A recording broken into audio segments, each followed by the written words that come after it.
Empires do not begin or end on a certain date, but they do end, and the West has not yet come to terms with its fading supremacy. At the end of every empire, under the guise of renewal, tribes, armies, and organizations appear and devour the heritage of the former superpower, often from within.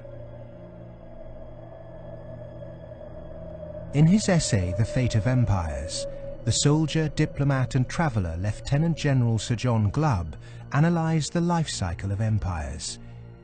He found remarkable similarities between them all.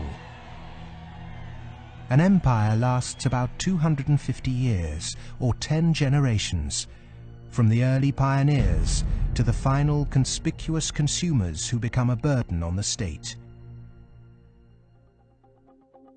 6 ages defined the lifespan of an empire.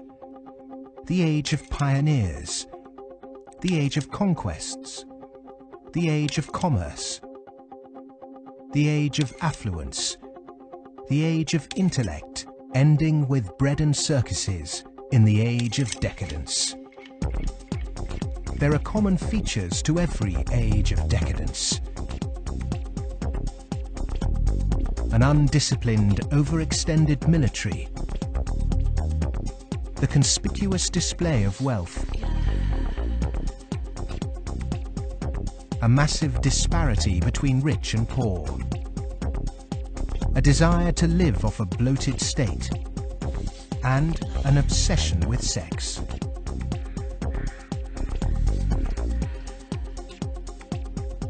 But perhaps the most notorious trait of all is the debasement of the currency. The United States and Great Britain both began on a gold or silver standard, long since abandoned. Rome was no different. So it started on a principle that was very sound, and it was on a silver standard.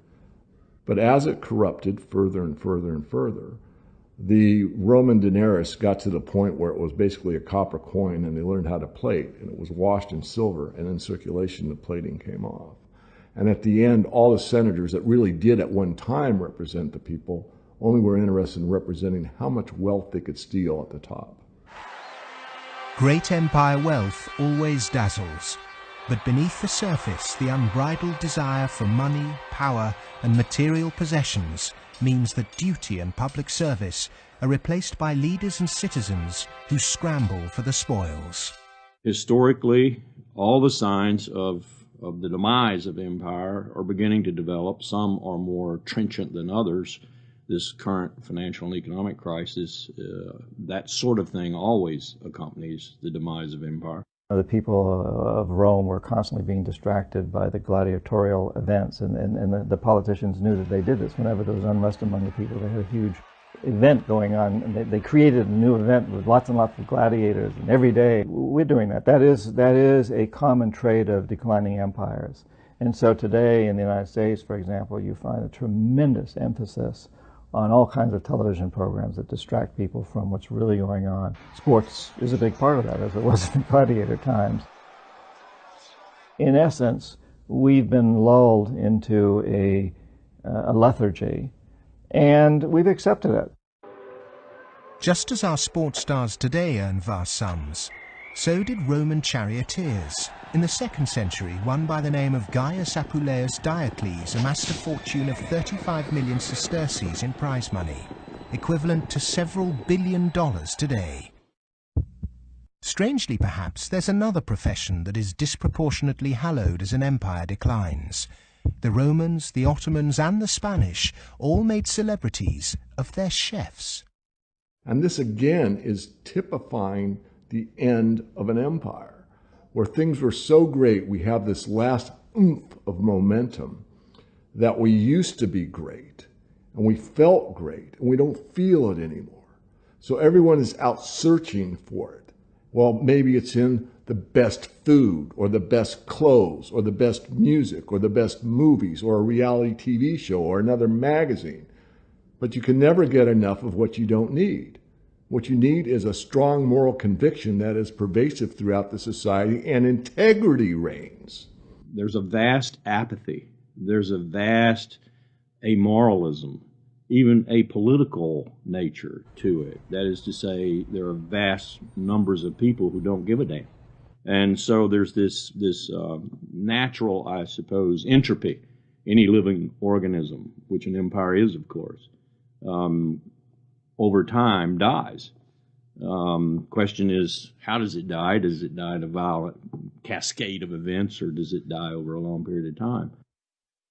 The baby boomer generation were born into this age of decadence. Perhaps unwittingly, they've broken the unspoken intergenerational contract.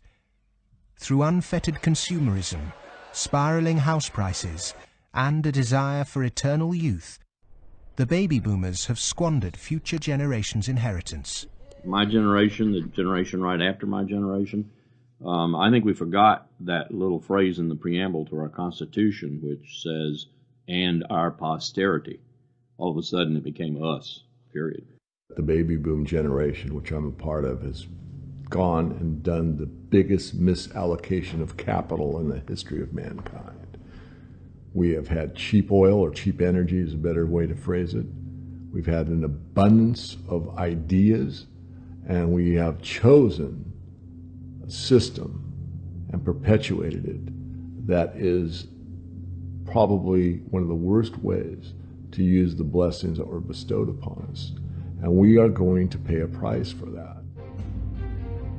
Human beings